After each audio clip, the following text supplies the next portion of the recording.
Shalom, call hello, Yahweh Bashim Yahushai Bahashim Kakudash, double honors to the old apostles and elder bishops, great millstone, even the elder came before them, the tongues of truth.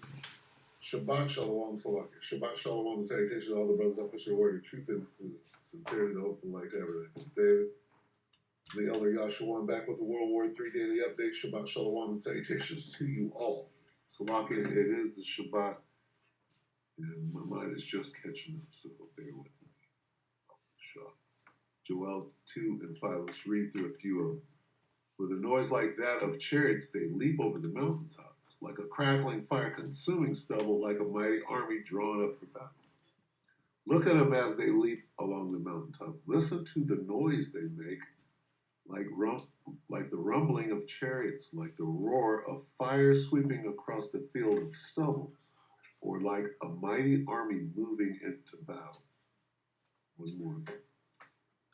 As with the rumbling of chariots, they leap on the tops of mountains, like the crackling of a flame of fire devouring the stubble, like a powerful army drawn up for battle. Okay. This is Blair Madison, whoever that is. She got Rachel Maddow saying what? Tel Aviv is burning. Remember Boom Boom Tel Aviv? I like that. Let's get that. Boom Boom Tel Aviv. Remember that? I loved it. The song. Right there. Live. Song. Tell do.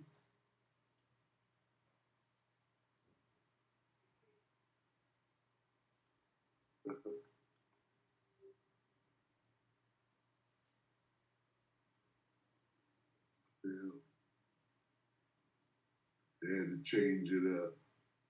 Let's see. Just having some fun. Bear with. Okay, they wrote songs about it. The last war, the 12-day war. This is one of the songs. Bear with. Let's see. It's the right one. Oh, techno. Yep. Let's see.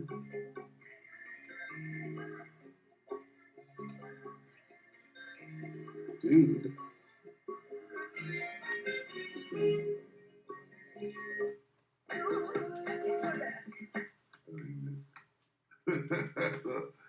That's an Elamite dude.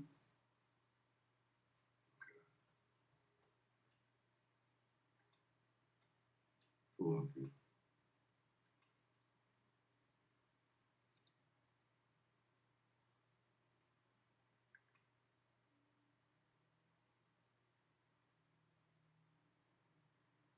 About 8 months ago.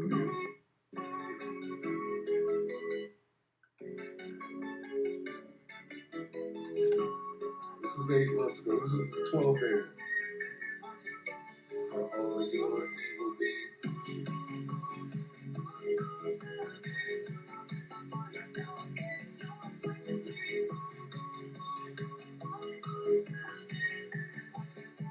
For all your evil deeds. I know somebody who's about to get that. All right, so anyway. This is 3 hours ago. Tel Aviv under heavy missile siege again. Not again from the 12-day war, but again from the last few days.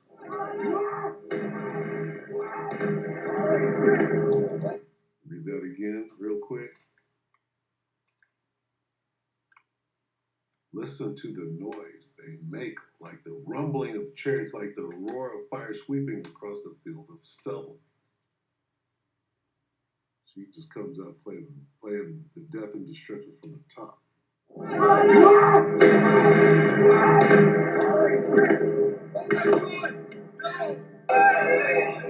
Niggas catching missiles. Oh my God. You know how to feel that? This is coming to Babylon the Great soon. The Most High is going to make sure that everybody catches something.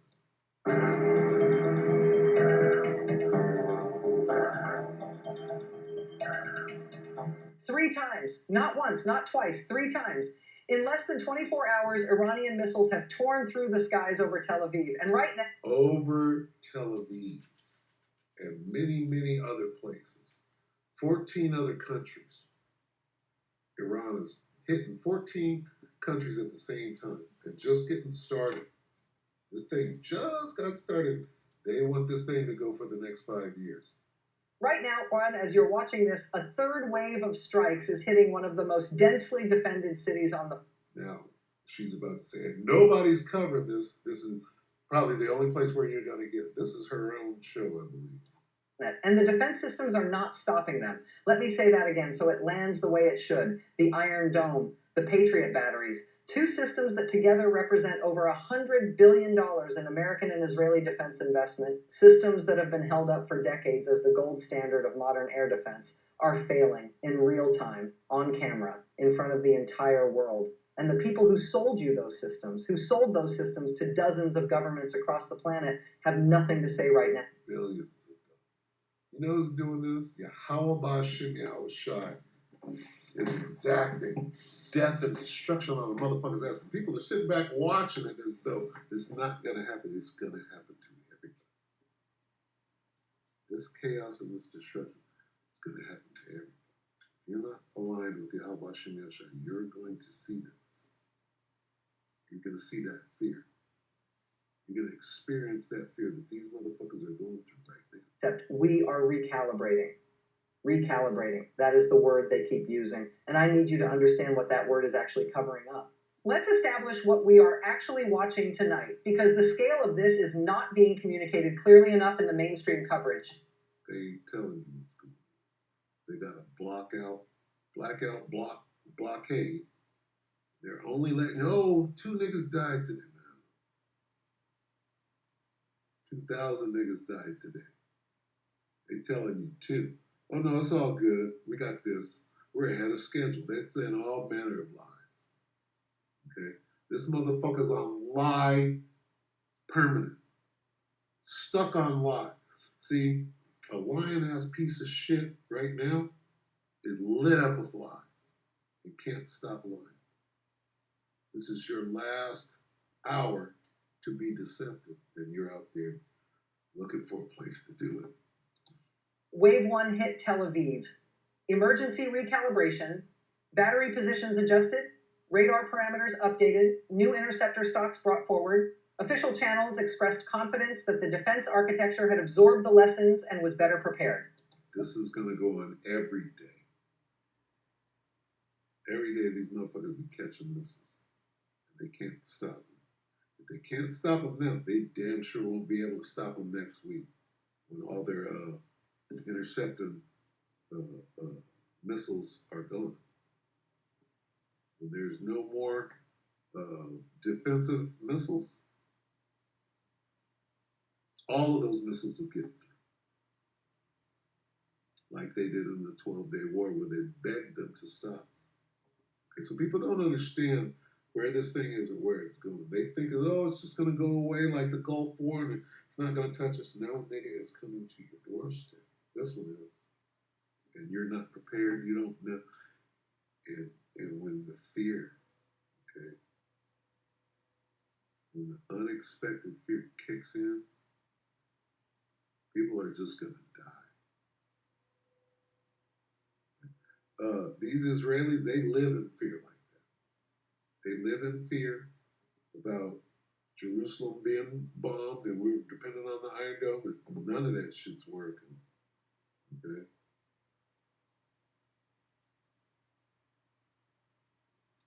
But Americans don't live in that fear. They think they're invincible and impervious to anything.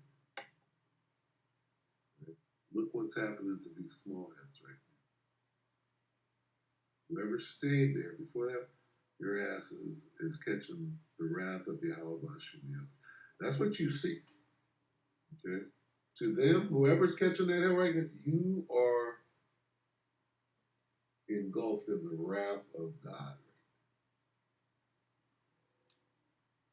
And that's exactly what it might look like, right? Nothing. But what they're experiencing,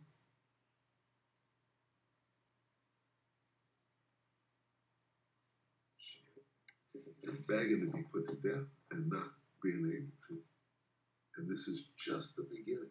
This ain't shit. It's a couple of rockets. This ain't shit yet. And this thing's gonna get going real good. Real good war like has never been seen before. There ain't never been no war like this. What is about to come? They're just getting, this is old shit. But we gotta get rid of, expend the old shit first.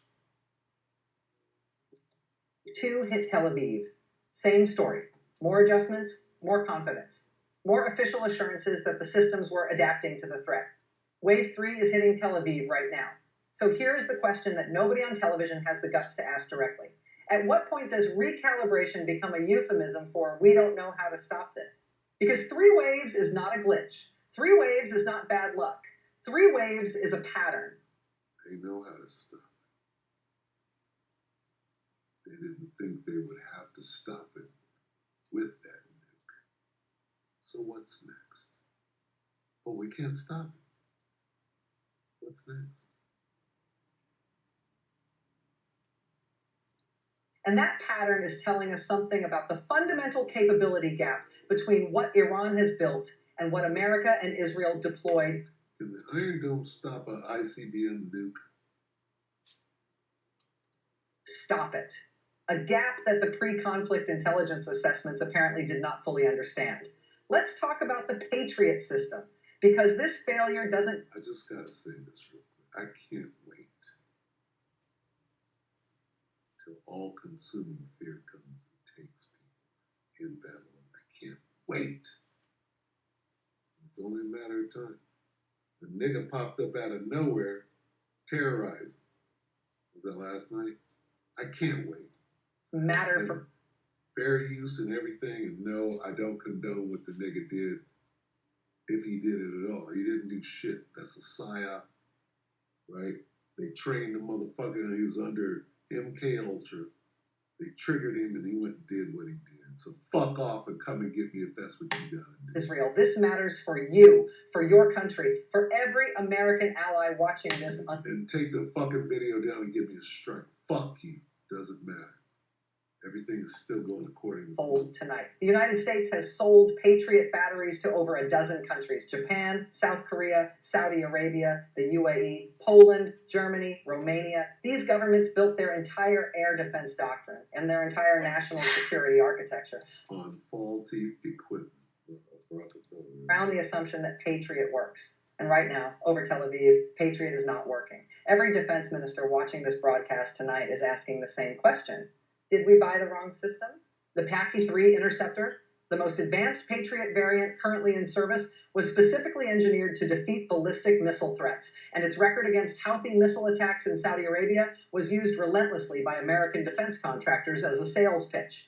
Look at the intercept rates. Look at the performance data. Patriot works. But the Fatah missile is not the Houthi missile. And here is what nobody in the defense procurement world wants to say out loud. The Fatah was specifically designed to defeat Patriot. Iranian military engineers spent years, potentially decades, studying PAC-3 radar frequencies, intercept geometries, and response windows. And then they built a missile that exploits the gaps. This is not an accident. This is not Iran getting lucky 3 times in a row.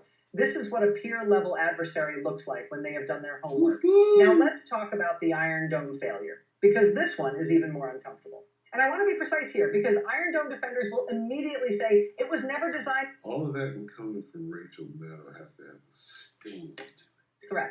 And they are technically correct. Iron Dome was built to intercept short-range rockets and artillery shells, the Hamas threat, the Hezbollah threat, slow, predictable, relatively unsophisticated... I can't wait until smug-ass motherfuckers are so scared that they don't have a goddamn thing to say. Can't wait. Projectiles fired from close range. Against that threat, Iron Dome's intercept rates have been genuinely impressive. That is real. That is not in dispute. But here is the uncomfortable truth that the third wave is forcing into the open. Israel spent billions building a system that creates psychological immunity to the wrong threat.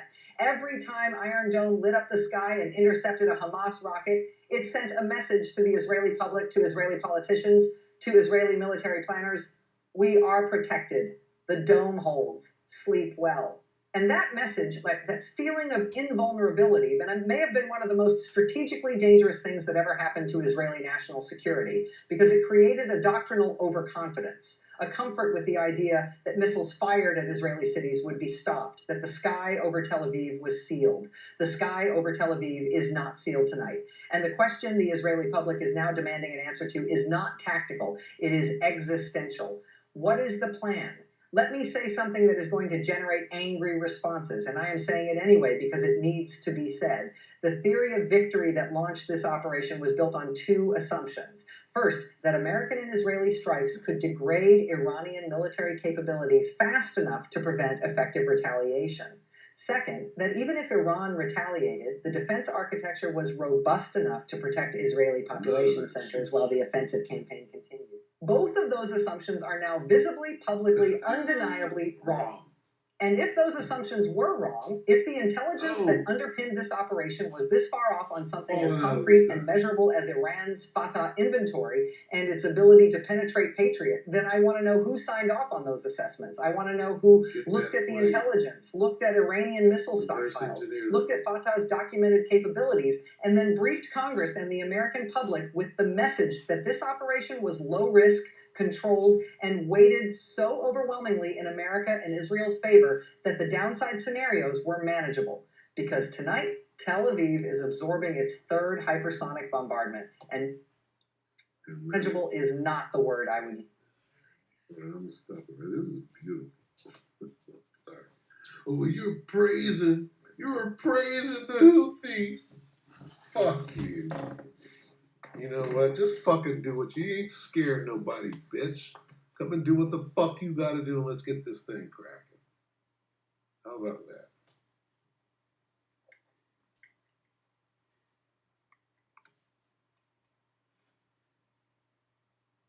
Look at them, the NLT, Joel 2 and 5. Look at them as they leap along the mountaintop. Listen to the noise they make, like the rumbling of chariots, like the roar of fire sweeping across the field of stubble, or like a mighty army moving into battle. They ain't got nothing but missiles and missiles and missiles and missiles waiting to be fired in Iran. Look at this. Army of locusts. Those are those missiles. The army of locusts. They got an army of locusts sitting underground in Iran waiting to be fired. Okay? And they're tearing shit up, and we're getting a light story. We're getting a pretty cute story. Right? Motherfuckers over there getting missiled, dying as a result of that. Motherfuckers are dying on aircraft carriers and boats and shit, getting blown up because Iran, the Persians, are over there bombing the shit out of motherfuckers with hella missiles. And they ain't even got started yet. Oh, this is just the old supply, the old inventory. Let's get rid of that first.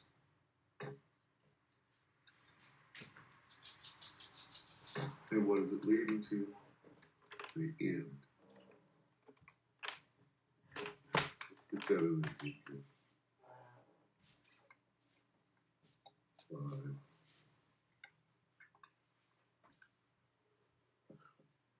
Where is it? 7. Why do I think it's 5?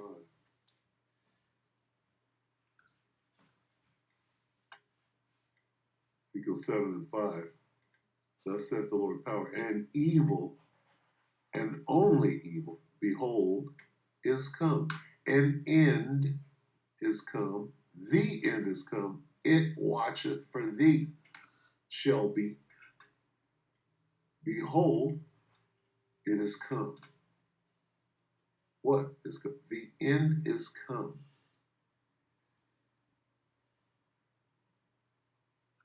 The morning is come unto thee, O thou that dwellest in the land. The time is come. The day of trouble is near, and not sounding again of the mountains. Now I will shortly pour out my fury upon thee, and accomplish my anger upon thee. I will judge thee according to thy ways, your whorish ways, Salakia, and will recompense thee for all thine abominations. That's here. And mine eye shall not spare, neither will I have pity. I will recompense thee according to thy ways and thine abominations that are in the midst of thee, and ye shall know that I am the Lord. That's smite. I cannot wait. Been waiting, patient, and I can wait, and I will wait. Lord willing, I'll wait all the way until it happens. But if I live to see the fall of my enemy, she that is live to see the fall of she that is my enemy. With that, we pray that the elect are edified. Missiles are coming. Shabbat shalom.